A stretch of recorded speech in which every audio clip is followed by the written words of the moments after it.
Hello everyone. Haven't done much work on any models for the last like 4 weeks. Life has been in the way. You watched a lot of canned footage from a while back, but I think some of you know that because it's not in this room. I do have the paints for the Gundam. I'm going to start working on that pretty soon. I've got a few other things I'm working on, but the reason we're here is I had a request. Someone wants a review of this guy. Okay, this is the Chopper II by Northwest Shortline. Northwest Shortline is mainly a model railroad company, alright? But they do make some model scratch building tools. The Chopper and the Duplicator are the ones that I've bought from them, and I bought them directly from them, not some third-party website. Okay, if I can remember, I will put their website in the video description. I should remember, because I'm putting the video up today. Let's talk about this thing. What you get is what I've got in my hands. Okay, let's put it over here. I'm going to cut the video. I'm going to get some stuff, put it over here and show you how it works. Everyone, I got the chopper set up.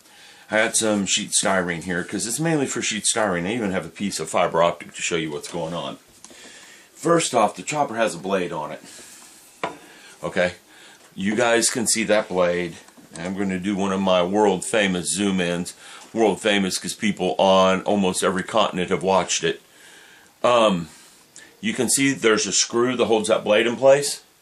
Alright, it's a typical screw. That is a typical straight edge razor blade, so it's replaceable. You don't have to go to Northwest Shortline to buy the replacement blade, which to me is a bonus. It has a cutting mat here. This is one of the self-healing cutting mats. They sell replacement pads for that.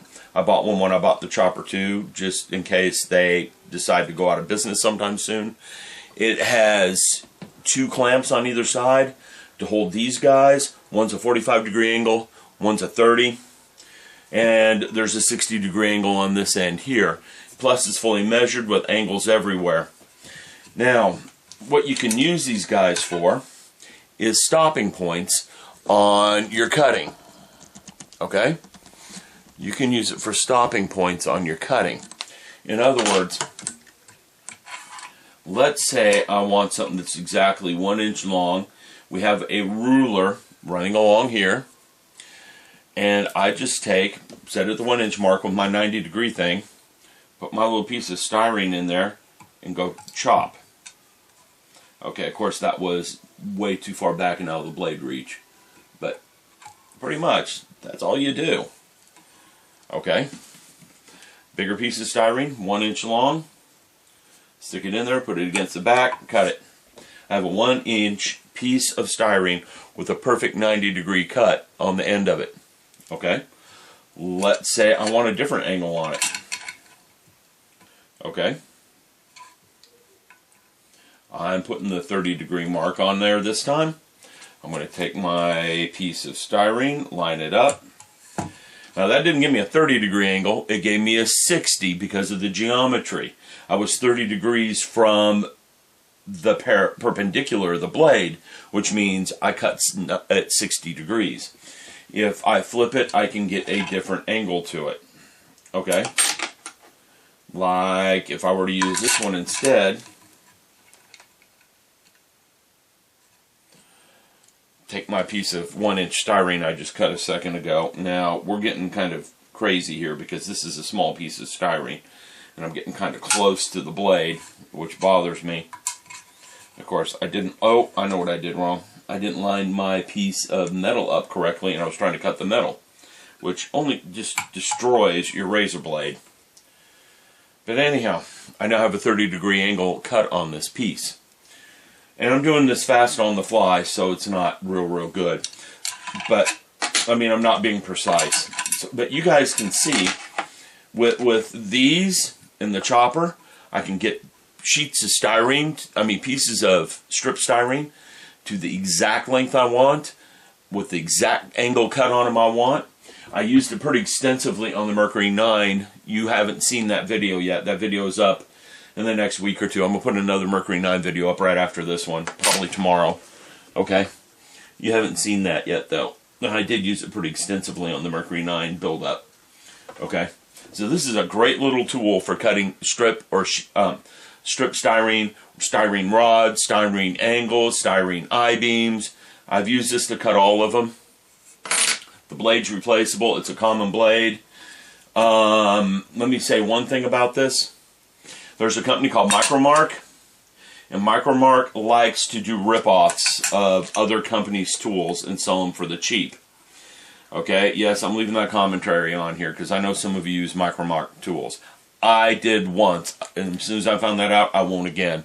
I own a small business, and I advocate using small businesses. And I'm not a big fan of a company who rips someone else off for their own profit. And yes, it will cut fiber optics, although that other end of the fiber optic went scooting across the house. I'll find it later. But anyhow, I like the chopper. I use it pretty often. I would say go to Northwest Shortline's website to order it. Okay? They have full replacement parts for this thing except for the handle and the base itself. The pad's replaceable. You can get these separately. You can get new clamps for it to hold these down. I also have their duplicator too. I'm not going to review that at this time. It is for working with sheet styrene. Okay? And I think I've put it on a video before, but I haven't put this on a video. Alright? If you're going to get into scratch building, this is recommended because it's a good tool for getting your cuts perfect, not doing them freehand. You can duplicate. I mean, if I want a 1-inch piece of styrene, I can, from the styrene strip, I want like 10 of them, chop, chop, chop, chop, chop, I got it. And it takes no time to do that, and they're all exactly the same length as I set the stop over here upright. Okay? So I hope you guys enjoyed the short video review. I did this because someone on Facebook requested it. I don't know his YouTube name. I know his Facebook name, which is his real name, and I'm not going to give that out. But anyhow, there we go. Hope you guys enjoyed, and I will see you very soon. Oh, just in case anyone's curious, I did get these two things in the mail recently. I don't know if I'm going to build them anytime soon, but they're the 1/2500 scale Enterprise D and the first three Enterprises, the original TOS Enterprise, the A and the B. Okay, so there you go. I am still buying a few models here and there. Add to it the C, which is there, which probably has the wrong decals because they messed that up. And I bought this right when it first came out. And I have an E around here someplace too in this scale. So I have all the major Enterprises in 1/2500 scale. Should be a good time to build. They should be quick and easy. I'm not going to do full up detail on them. I might just build them for fun. One weekend, sit down and start building. Not worry about seams too much, not worry about paint. Just have a good old time. Talk to you guys later. Hey Thunder. Do you approve of the model videos? Do we? You approve of the camera?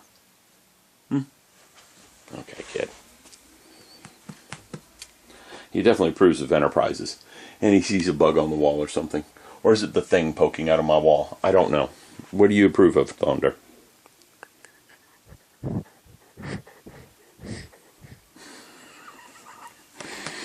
Alright, kitten breath at its finest. I'll see you guys later.